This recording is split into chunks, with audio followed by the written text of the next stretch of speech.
Hello, ladies. Anyway, now that all the girls are gone, another day, another beer.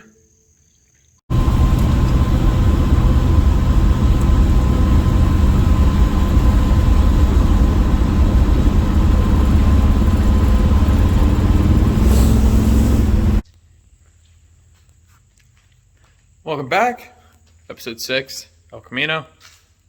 So we got it running. We do have it running. I'll show you guys shortly. And today the plan is so basically with the EFI, you run 60 pounds of fuel pressure. 58.5 is what the Holley Sniper is rated at, is what it's regulated at. So we tried using the stock lines, which we knew kind of wasn't going to work to begin with. So we put good high pressure fuel line from the fuel pump to the stock steel line, and then from the stock steel line to the throttle body. Worked great, took it for a ride, ran great. As soon as I got back, the return line I had, running from regular to the tank, was regular line. And I figured, it can't be that much pressure, right? Blew that cocksucker right off. So we had to drop the tank and get more high pressure rubber hose and run it straight from the sending unit to the fuel pump and regulator. Upon doing that, the tank was full of gas and kind of slipped it on its side, trying to get it up under there. And you just see little streams of gas start shooting out the top of it. There's like 6 or 7 pinholes rusted through the top of it. So I'd ordered another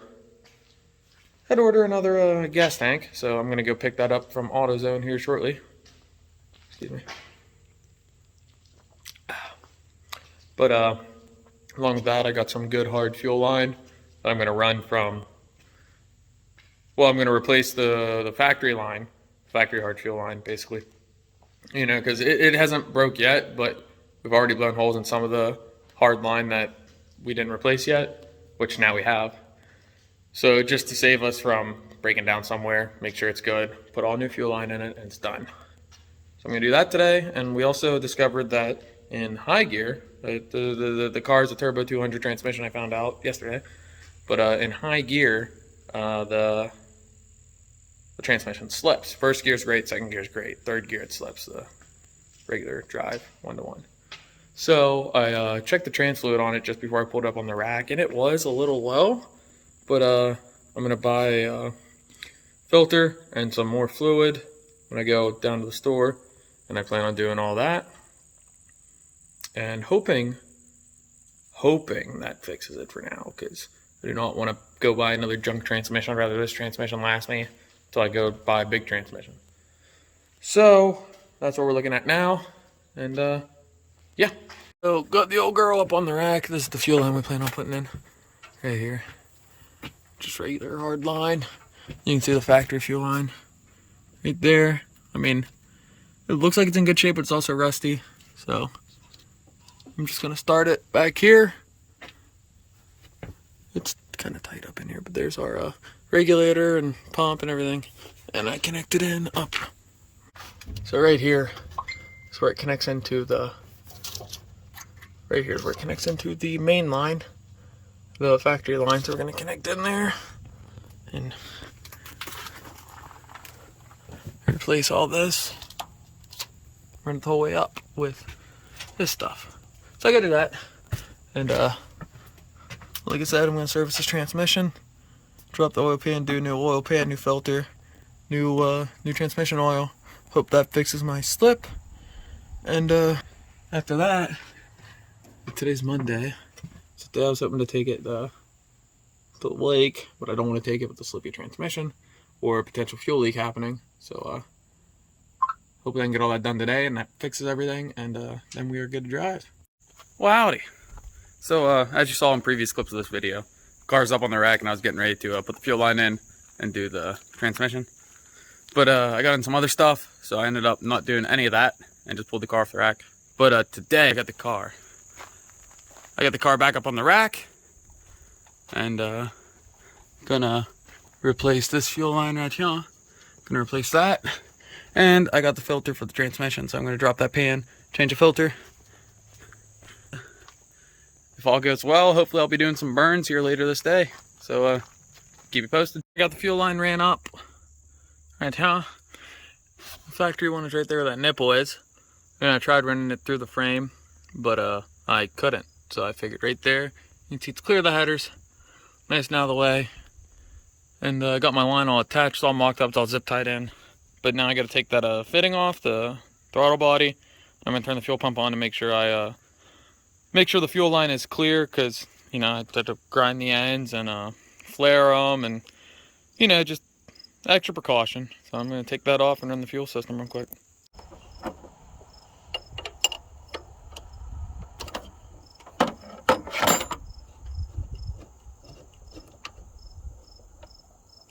Make sure that is nice and out of the way.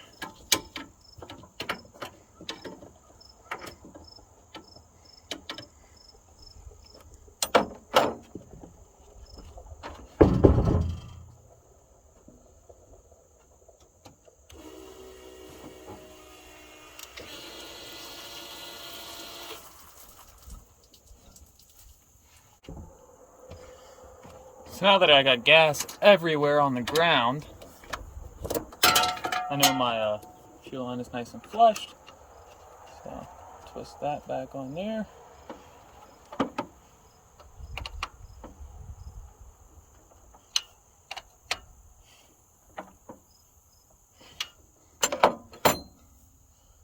Alright. So now that I got it all buttoned up top, I'm gonna go down below, show you guys how it looks down below. This rack is so convenient. My dad built this. I don't know, it's been here as long as I can remember, but makes things so much easier. I mean, I'm sure a lift would be nicer, but that costs money. He just kind of took a chunk out of the hillside here and put two steel ties in, so it works great. But anyway, so there it is, the new line. You can see I gotta cut some zip ties. No big deal. Almost fell. There's the new line coming out. You can see where the old line was. And yeah, no leaks. We're good to go. See if she'll start.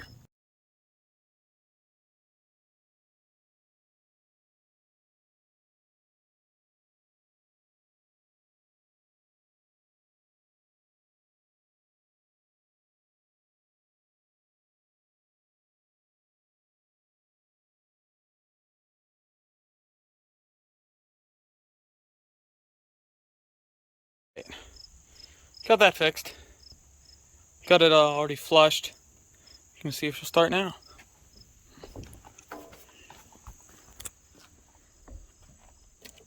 Here we go.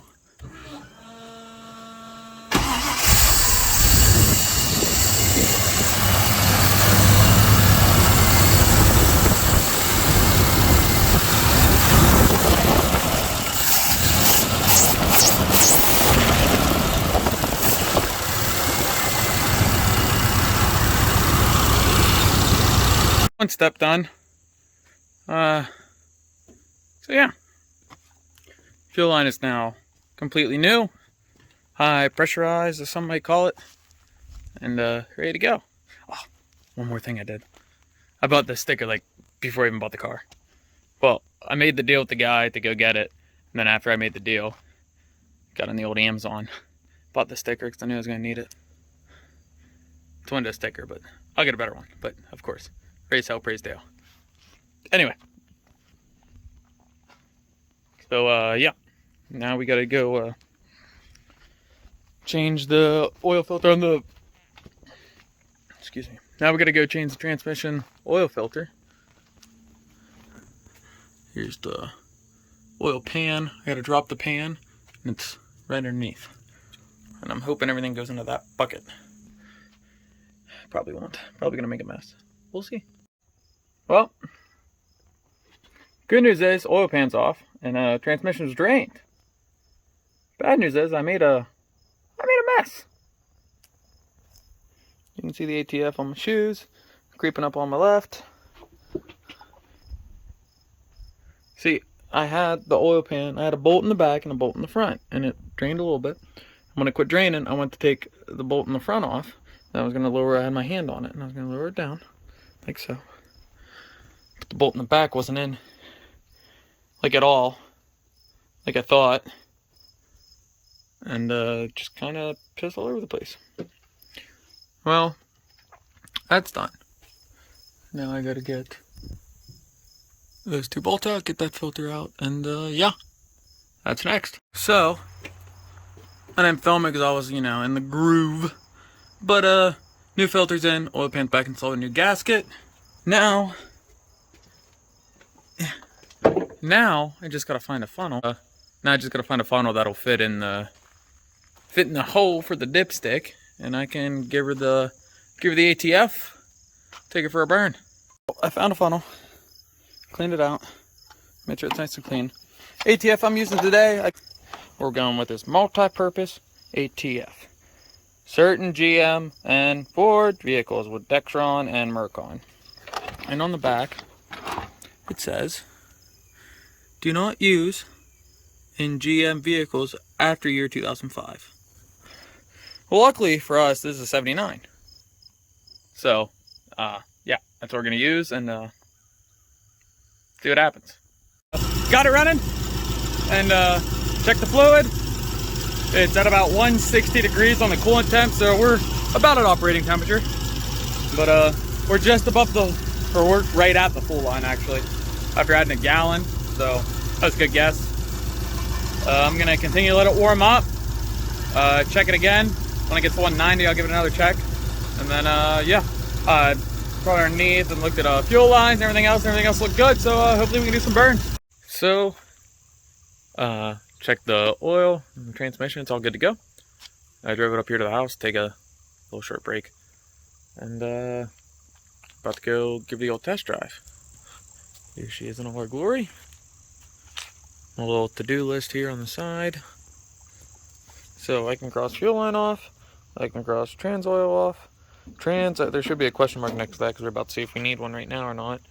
I still need to do a power steering pump and a window seal. So I got another list on the hood. Son of a bitch. Didn't even know I was there. So, fuel line, trans oil. Alright. One thing I've learned when you get a project car, or even if it's a race car, or whatever car you work on, if you got like a ton of things to do, like I mean like if you're doing a motor swap and you're doing all these things and this and that, something that makes it like just easier to do, not even easier, just like more rewarding as you go through, is I like to make a list, whether it's on a piece of cardboard, on a piece of paper, on the El Camino. I wrote it on the hood and the fender. You know, make a list of each thing you have to do. So then every time, you know, like even like, you know, when I first got the El Camino, you know, clean engine bay, new spark plugs, interior, seats, tires, you know, alignment, you know, put everything you need to do on a list. So then, you know, you work on it for a day and you get a bunch of them checked off. You can go on your list, go cross them out. Then you look at your list and you're like 6 things short and you're like, wow, like, you know, we're getting there, we're coming along. So, yeah, there's my little spiel and we're going to go for a test drive.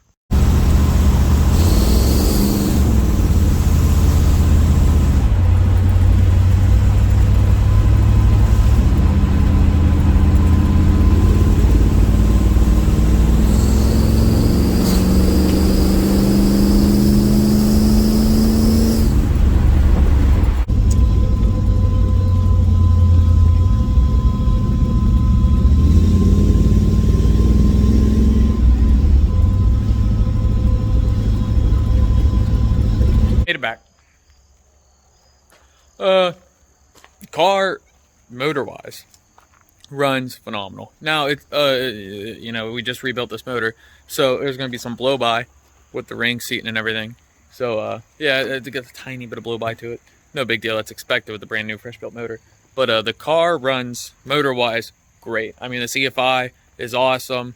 It's still learning, but even, like, throttle response is ridiculously quick. I don't know what I'm getting for fuel mileage. It might be empty. But, I mean, it definitely has, because I had the factory 305 and it was an 80s motor, and I think those are like 180, 200 horsepower. But, I mean, it's got I mean, this is a factory 300 horsepower motor, the bigger cam and the EFI, bigger intake, bigger exhaust. So I'm not going to spit out a motor number and then have a bunch of people say, oh, there's no way you're making that much out of that motor. Rah, rah, rah, rah. I know I'm at least 300. You know, at least I added 100 horsepower to it. But what I'm going on about is the motor runs great. Plenty of power for now, of course. Response is great. It runs, just sounds great. But transmission is still slipping.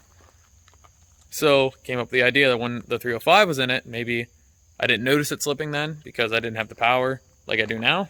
Not saying I have a tons of power, you know, but I didn't have 300 some horsepower when I had maybe 200 before. So switch arms. So what I'm getting at is it needs a new transmission. First and second gear work great. High gear, if you're just, you know, cruising, it doesn't slip. But if you mash on it in high gear, it slips. And I mean, I am not an automatic transmission guy at all. But, you know, I can do it between 20 mile an hour and it'll be in high gear and mash it. And then be at 60, 70 mile an hour in high gear and then mash it. And it still slips. So no problem. I plan on putting a bigger trans in it anyway. Might just have to do it sooner than I thought, which again isn't an issue. So yeah, that's that. Runs great. Still learning. I should be getting pretty close on that. I don't know exactly how long it takes for it to learn, but I mean it runs better and better every time. But so yeah, that's gonna finish up this video.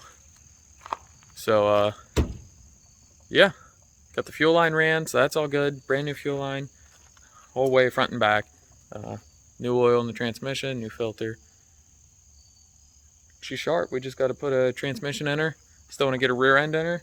And then after that, paint and just stuff to pretty her up. But then other than that, it's just bigger motor. So yeah, that concludes this episode of the El Camino, and I'll catch you guys on the next one.